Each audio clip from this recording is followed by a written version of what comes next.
ಅಂತ ಅವಶ್ಯಕತೆ ಇಲ್ಲ ಸರ್. ಯಾಕಂದ್ರೆ ಪೇರೆಂಟ್ಸ್ ಆಗಿ ನಾವು ಸಾಲ್ವ್ ಮಾಡ್ಕೋಬೇಕು ಅಂತ ನಮ್ಮ ಮಕ್ಕಳ ಬೇರೆಯವ್ರ ಹತ್ರ ನಾವು ಭಿಕ್ಷೆ ಎತ್ತಿ ಮಾಡ್ತೀವಿ ಅನ್ನೋಂಥದ್ದೆಲ್ಲ ಆಗೋದಿಲ್ಲ ಸರ್. ಅದು ಯಾಕಂದ್ರೆ ನಮಗೂ ಸ್ವಾಭಿಮಾನ ಇರೋದ್ರಿಂದ ಅವ್ರ ಹತ್ರ ಭಿಕ್ಷೆ ಎತ್ತಿಸ್ಕೊಳ್ಳೋ ಅವಶ್ಯಕತೆ ನಮಗಿಲ್ಲ ಸರ್. ಅದು ಇವಾಗ ಭಿಕ್ಷೆ ಎತ್ತಿ ಅವ್ರು ಕೊಡ್ತೀನಿ ಅಂದ್ರೆ ಎಷ್ಟು ಲಕ್ಷ ಕೊಡಕೈತೆ ಸರ್, ಎಷ್ಟು ಸಾವಿರ ಕೊಡಕೈತೆ ಸರ್ ಅವ್ರ ಹತ್ತಿ.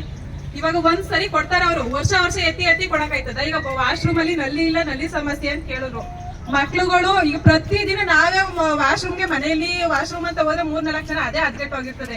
ಇಲ್ಲಿ 600-700 ಮಕ್ಳು ಶೌಚಾಲಯ ಕ್ಲೀನ್ ಆಗಿರ್ಬೇಕು ಅಂತಂದ್ರೆ ಅದು ಅಸಾಧ್ಯ ಸರ್. ದಿನಕ್ಕೂ ಒಂದ್ಸರಿ ತೊಳಿಬಹುದು ಯಾವ್ದೇ ಕೆಲಸದಾದ್ರೂ ಕೂಡ. ಈಗ ಅವ್ರಿಗೆ ಸಂಬಳ ಕೊಡ್ತೀನಿ ಅಂದ್ರೆ ಇವ್ರು ಒಂದ್ಸರಿ ಭಿಕ್ಷೆ ಎತ್ತಿ ಕೊಟ್ಬಿಟ್ರೆ ಅದು ಆಗೋಯ್ತದ ಸರ್. ಹಂಗಾರೆ ಮುಂದಿನ ವರ್ಷಕ್ಕೆ ಹಂಗಾರೆ ಇವ್ರು ಬಂದು ಎತ್ತಿ ಕೊಡ್ತಾರ? ವರ್ಷ ಎತ್ತಿ ಕೊಡಕ್ ಆಯ್ತದ ಸರ್? ಅವರು ಆಗೋದಿಲ್ಲ. ಹಂಗಾಗಿ ನಮ್ಮ ಮಕ್ಳುಗಳನ್ನ ನಾವು ನೀಟ್ ಮಾಡ್ಕೊಳ್ಳೇಬೇಕು. ನಾವು ಶೌಚಾಲಯಕ್ಕೆಲ್ಲ ನಾವೇ ಅಮೌಂಟ್ ದಾನ ಮಾಡ್ಕೊಂಡು ನಾವೇ ನಮ್ಮ ಮಕ್ಳುಗಳನ್ನ ಮುಂದಕ್ಕೆ ಬೆಳೆಸ್ಕೊಂಡು ಹೋಗ್ಬೇಕು ಸರ್. ನಾವಿಲ್ಲಿ ಅವ್ರು ಎಷ್ಟು ವರ್ಷ ಕೊಡಕಾಯ್ತದ ಸರ್? ಅವರು ಈಗ ಕೇರ್ ಪಡಿಲಿ ಹಂಗಾದ್ರೆ ಕೈ ಕಾಲಿಲ್ದನೇ ಎಷ್ಟು ಜನ ಇಲ್ಲ ಸರ್, ಅವ್ರಿಗೆ ದಾನ ಮಾಡಿ ಸರ್. ಅವ್ರು ಭಿಕ್ಷೆ ಎತ್ಬಿಟ್ಟು ನಾವು ಪದೇ ಬರಕಾಗೋದಿಲ್ಲ ಸರ್. ನಾವ್ ಇಲ್ಲಿ ಎಷ್ಟೋ ಹೆಣ್ಮಕ್ಳುಗಳು ಗಾರ್ಮೆಂಟ್ಸ್ ಹೋಯ್ತಾ ಕೂತಿದೀವಿ. ನಮ್ಮ ಒಪಿನಿಯನ್ ಅಂತ ನಾವ್ ಹೆಂಗ ಮುಂದೆ ಹೋಗ್ಬೇಕು ಅನ್ನೋಂಥದ್ಕೆ ನಾವು ಮಕ್ಳುಗಳನ್ನ ಇಲ್ಲಿ ಸರ್ಕಾರಿ ಶಾಲೆಗೆ ನಾವು ಆಯ್ಕೊಂಡಿದೀವಿ. ಇದನ್ನ ಕೇಳಕ್ ಅವ್ರು ಯಾರು ಸರ್? ಅವರು